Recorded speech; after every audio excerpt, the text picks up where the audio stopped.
Tell me what the mission is. I see the shadows, cold words in Michigan. Tired like my melody. Black on black is militant. Represents my diligence. I see through that privilege. Something's in the wrong.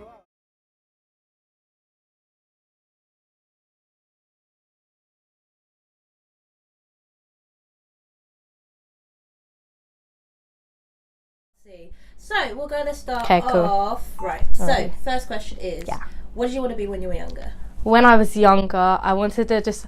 The thing is, I always knew I wanted to do something in music, but I knew that I wanted to be a singer, but I don't think I really understood, like, the thing of being, like, an artist. And it was until recently I was just like, I want to be a artist and a producer kind of thing, really. The thing is, I think I've always wanted to be an artist, but there's been some times when I wanted to focus more on being in the background, like being like sound engineering and stuff, because I find that stuff just so interesting, to be fair. Alright, and like what about like sound engineering? Was it more like you just kind of like different aspects of it? Yeah, I like different aspects of it, but it's more because like, obviously because like I produce as well, like just seeing like people like in like live settings like doing all like the EQs and stuff is just so interesting to me. Fair enough. Yeah. Was there any moments in your music that you like felt like giving up, or you had like a slump?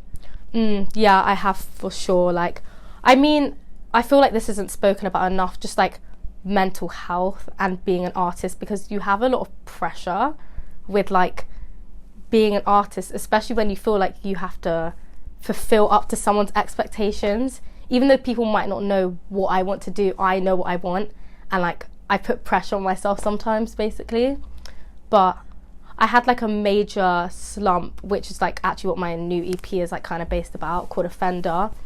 It's basically to do with just me being like stopped and searched by like the police, and like after that it very took me on a dark path. But then after I was like, I'm gonna use this energy and transfer it into something that's gonna be beneficial, because obviously other people have probably, like young black people have probably gone through this too and knows how it feels like. And like, is that kind of important to you, kind of when it comes to music and stuff like that, to kind of talk about? Yeah, like it's only been recently. Like before I used to be like, yeah, like let me just sing about love, and like, obviously that's nice, but like I feel like recently I'm just like, I've gone through like some stuff, so I'm just like, we need to actually speak about this now, and I want to use my voice for something beneficial, if no one else is speaking about it, kind of thing.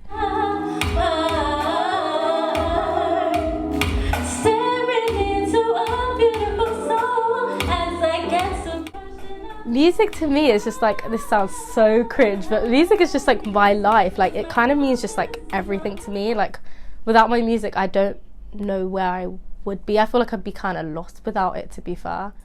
What does queerness in music mean to you? What, like, is there any person that is like an inspiration?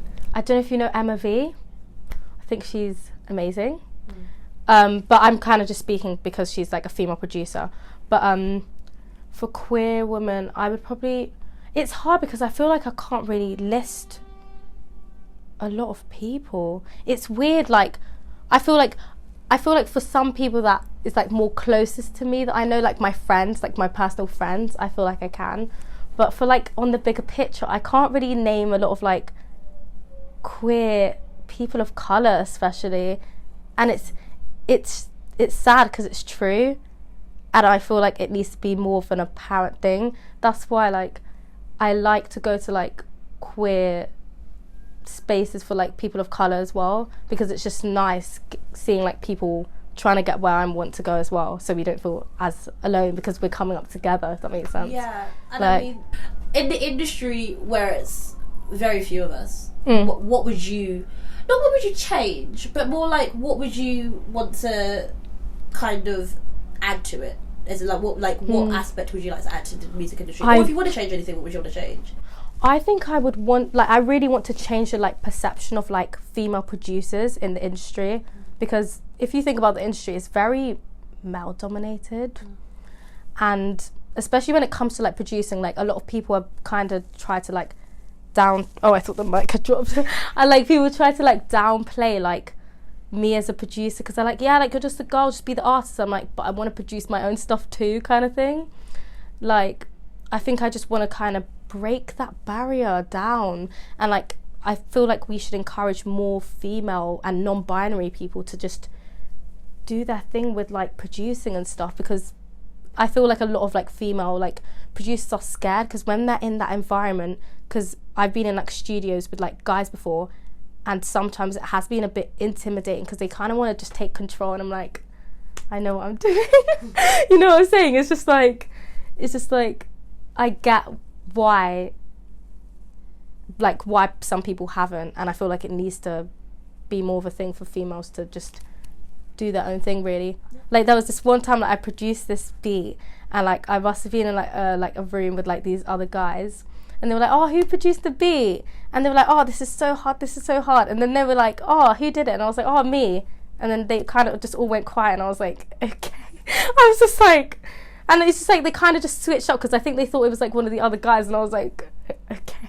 It was just a bit like, you can't judge the beat from someone's gender or whatever. Like, it's just stupid. What makes me passionate is just more, I see my music as like a therapy thing. Like when I'm like down, or like even when I'm like happy, to express like all of my emotions is kind of just my music. But also because I just love performing, to be fair. Like I just love being on stage and like feeling just like the energy and just interacting with people, and just I feel like my music takes me like places and like lets me meet so many creatives that like because without like Sound Out like a year ago, like I would have never met you if I wasn't a creative. Like, well, I might have, but like in a different circumstance, you know what I'm saying? And like I feel like a bond with like creatives is just such a good bond, you get what I'm saying? Like it's just such a nice, you just meet really cool people, really. Yeah, literally.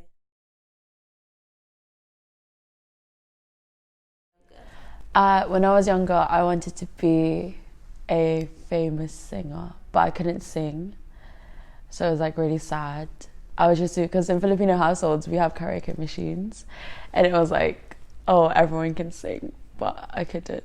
So now I'm a DJ and producer, so I don't need to be singing, and I do physics at university, and hopefully I just get a degree out of it and become a full-time producer or DJ.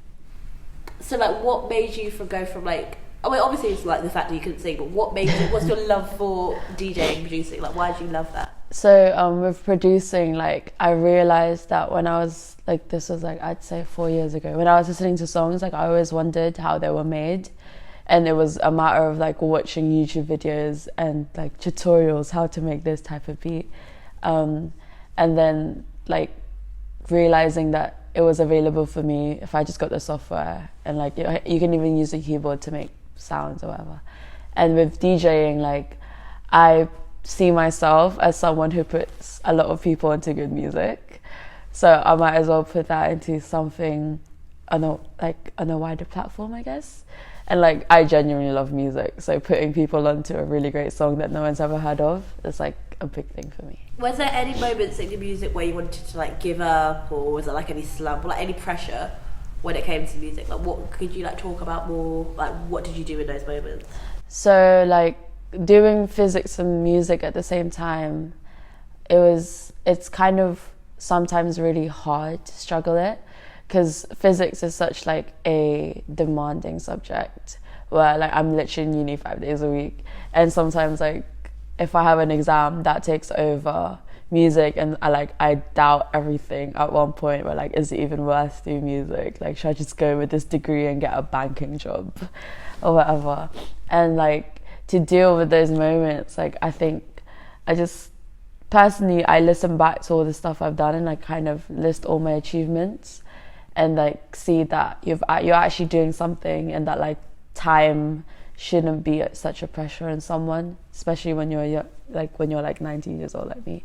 And like there's all the time in the world to become successful in what you're passionate in. That's so sweet, actually. So actually, on that note, how do you balance like physics and music? Like, what is like your routine as such? So to balance the two, I would like I watched there's this YouTuber, he's called Imsmo, and he said something about this 8-hour rule. So like there's 3 8 hours in a day, so 8 hours for sleep, 8 hours for like academic stuff, and 8 hours free time. So like I usually follow that, where it's like If I don't, I make sure that half of my day is either spent studying, then the other half is spent doing stuff that I'm passionate about, which is hard because sometimes I've got a job to do. But yeah, that's my routine, the 8-hour rule. I like that. Look at this, coming in with facts, Hello. coming in with theories. So you've talked about like you found sometimes like school gets in the way and stuff like that. Because obviously you've got first year next year. So do you worry about in the future like when things kind of get loads of pressure that is going to get in the way of music and like? Yeah, I worry about it a lot. I think it's the same now because it's just like it's really hard. But to prioritize stuff, you got to be good at it, if that makes sense. Because I know like a lot of people that have done like degrees, like STEM degrees as well, and they're now like renowned DJs. And like I think talking to them and speaking with those people kind of like helped me be assured of myself, if that makes sense. Like I'm now confident in the fact that I can do both. I want to make sure that like I don't really know at the moment what my goal is with music. It's just I know that I love doing it, and to motivate me to do that, like I've got people that I call mentors that I've met at like networking events and even like the Hoxton, like Aston, and there's this woman called Katie, and she's like one of the 2 female mastering engineers in the UK, and she always gives me advice and everything, and like little things like that from people that are already established in the industry that I want to be in. It motivates you because they're always there to kind of give you advice and support, which is really nice for an up and coming like musician or whatever. And yeah, like that is really motivational for me because I want to be in the same place as them, if not like higher. One of my biggest inspirations like at the moment is like Little Sims, because the way like she's kind of done, like I don't know, the way her journey's been going, like she's really DIY. She's still DIY. She's just with AWOL, and I don't know. It's just so genuine to me, and like I want to be as genuine as her with her music.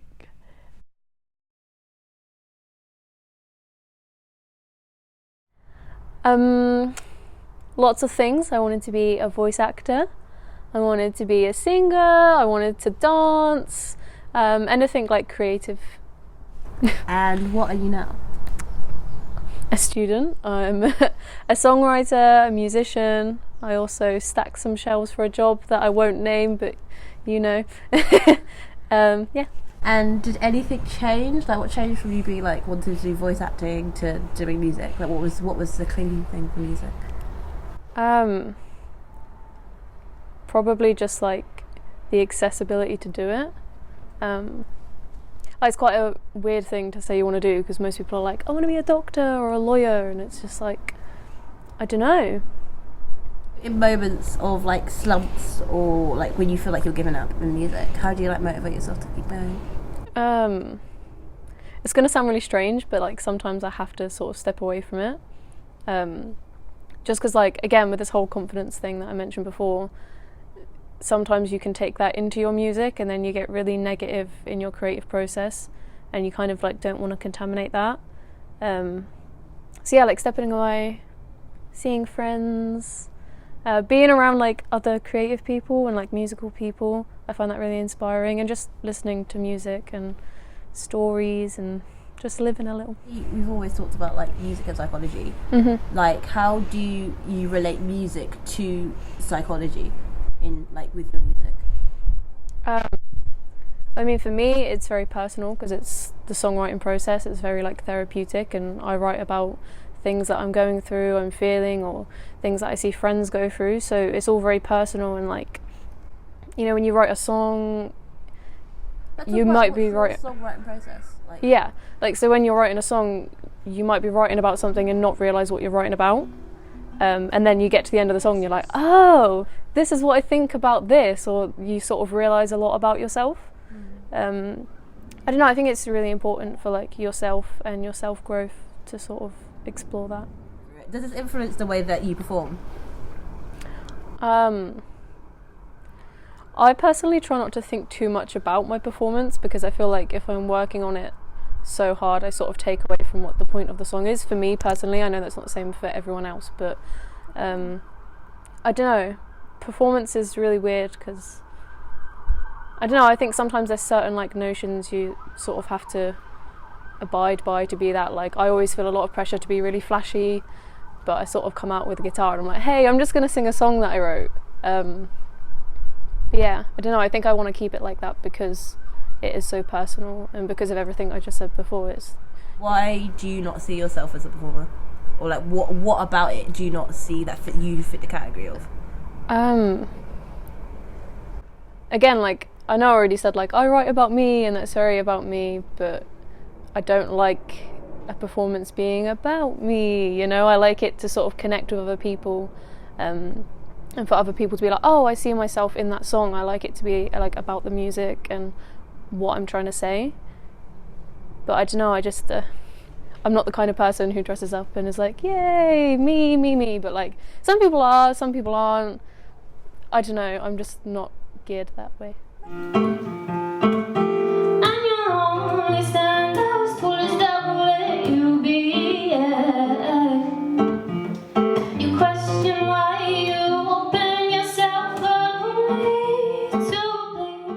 So, if you were to change the music industry in any way, or like change uni or whatever, how would you change? Like, Well, how would you change it? honestly, I think just like pressure and like comparing people, because everybody is different. Everybody performs differently. Everyone writes differently. Everyone looks different. All these things, everyone's different, right? But like, there's so much pressure to fit to this like, you know, what sells and what's popular, or people telling you to change yourself because it's going to be better, you know. Yeah, I just think changing that and sort of encouraging people to be themselves and to put that into their art and what they're creating. That's probably like the first thing I'd change. Anyway. What about mental well-being? Within education or the music? Both. Within education, shocking. But I think mental health is just shocking, like nationally, globally. I just don't think it's well represented at all. How would you change it? I think just like speaking about it and making help like available to people. You know, like if you go to like the doctors or something, or your GP, like I went to my GP ages ago with anxiety, like when I was like 14, and I got a pamphlet, and it's just not like, do you know what I mean? It's not right. Ridiculous. There was like a whole argument of whether like musicians or creative people are more likely to experience like mental health, which some people think it is true, some people think it isn't. I personally think it is, but I don't know whether that's just because I'm a creative and I interact with a lot of creatives and I see it more, but I don't know, someone else might see it just as much in their everyday life. And a bit of change of subject, so what's your motivator when it comes to music? What motivates you to create? fun. I don't know, just creating something, you feel a little proud afterwards. You're like, yeah, wasted 2 hours on one bar of a song, but it's not wasted because I had fun, and I might change it anyway, but it was fun, you know. And just like sharing that with people and hearing what other people create as well was really fun. Have you got like any inspiration, like musically or non-musically, when it comes to your creativity or your passion or whatever? Non-musically, family, friends, again, all the creatives that I like spend time with, they really inspire me. Musically, I have a whole list, but they don't really match up like genre-wise. I'm just sort of inspired by like their person. Okay. People like Jeff Buckley, Amy Winehouse, Jake Bugg. I don't know, I guess people that I just like associate with being like themselves, songwriters, and just sort of doing their own thing.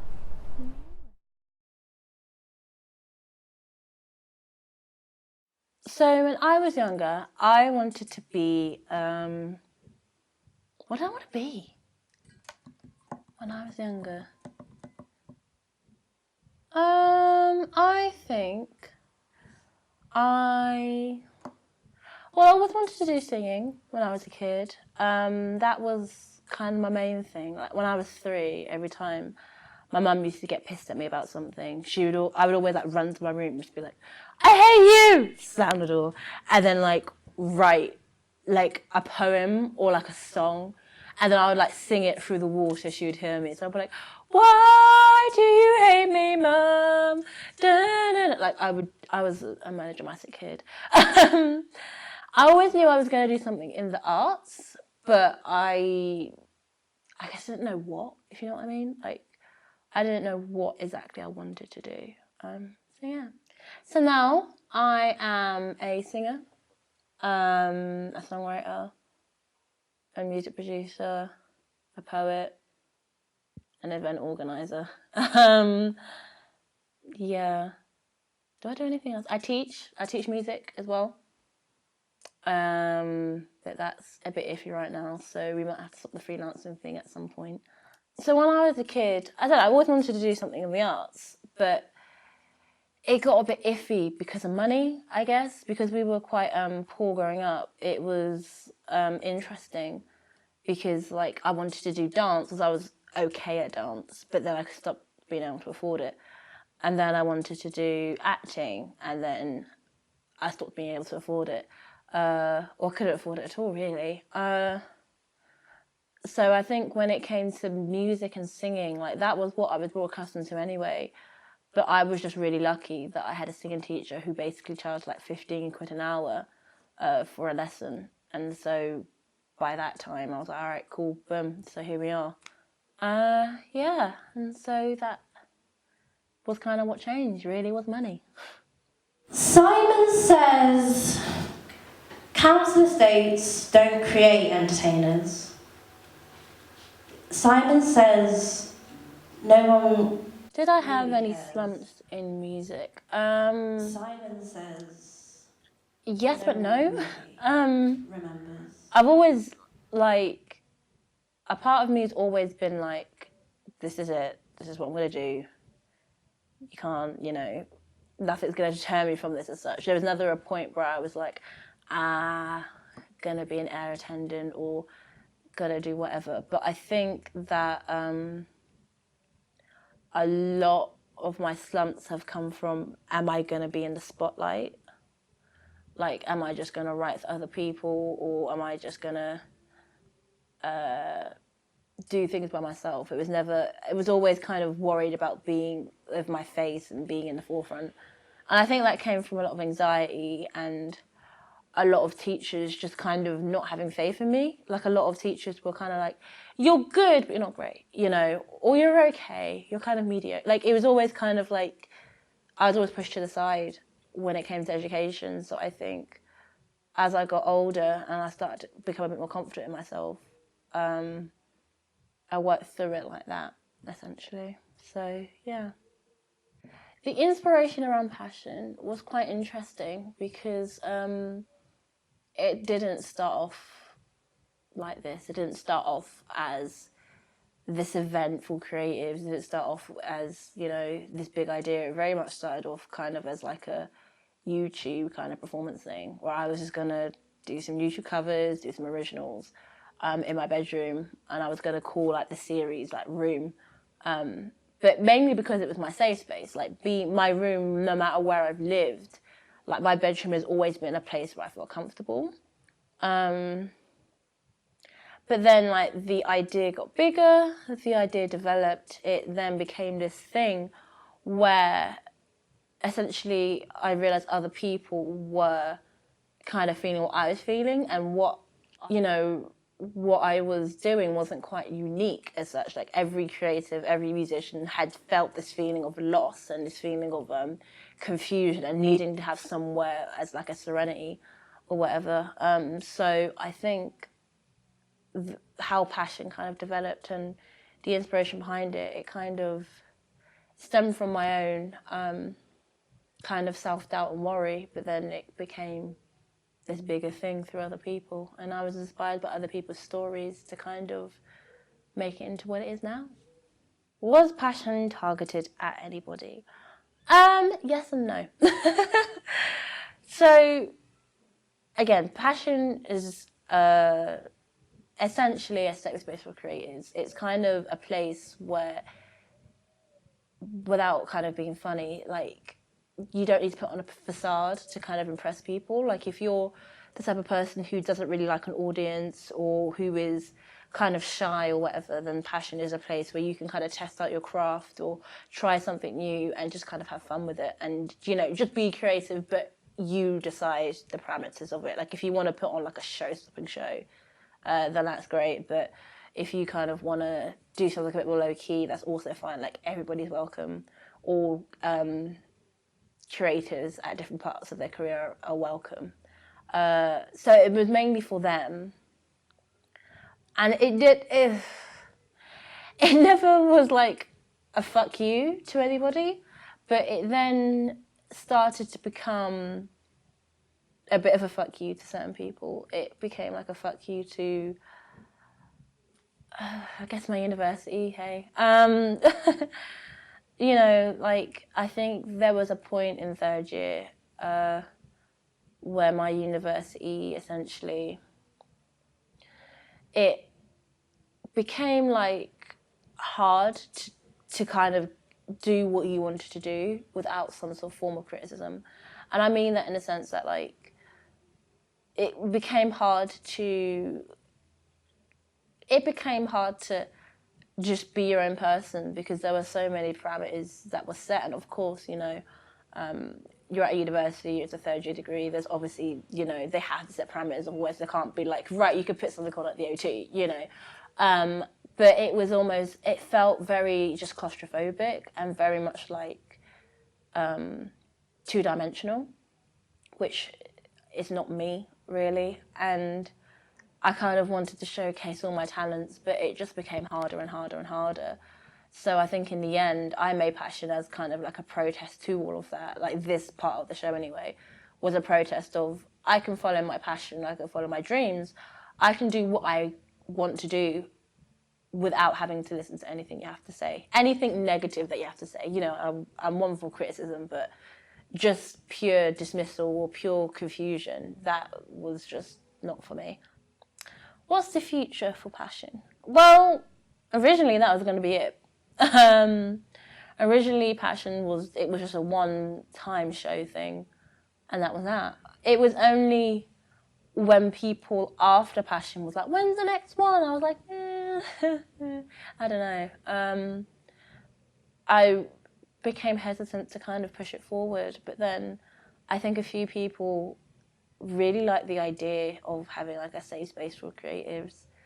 So I was like, all right, let's make this bigger and better, really. Let's do it somewhere where we can fit more people. Let's do it in a way that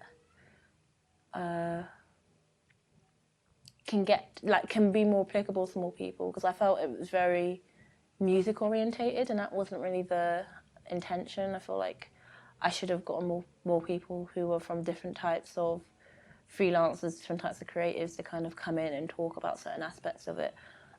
So I am changing the way I structure passion, but I think the ethos is still going to be the same, and there's still going to be a music element of it, of course, because I'm a musician, but I think there's going to be other aspects where I kind of want to push forward and kind of reach out to more people and have a broader idea, I think, like a broader way of thinking. My motivator is not being poor. I think the thing that motivates me doing music is that when I started with passion, this, like I said, I had this idea 3 years ago. I think it was during the first year of uni, and I've always been one to be scared to share my work. I've always been one to be scared of what I do, because I just don't see myself as good enough, which I guess I need to change. But then as time went on, like when passion kind of became a thing and I booked the venue and I booked the lineup and I brought all the props and I kind of saw it come together, I was like, whoa, something that was just in my head has come into fruition, and I'm really proud of myself for getting to that point. And I think what motivated me and what motivates me in the future is the fact that I've seen something that I just thought of, like just a casual thought, and I've seen it come to life. So yeah, that's my motivation, is seeing my dreams come to life.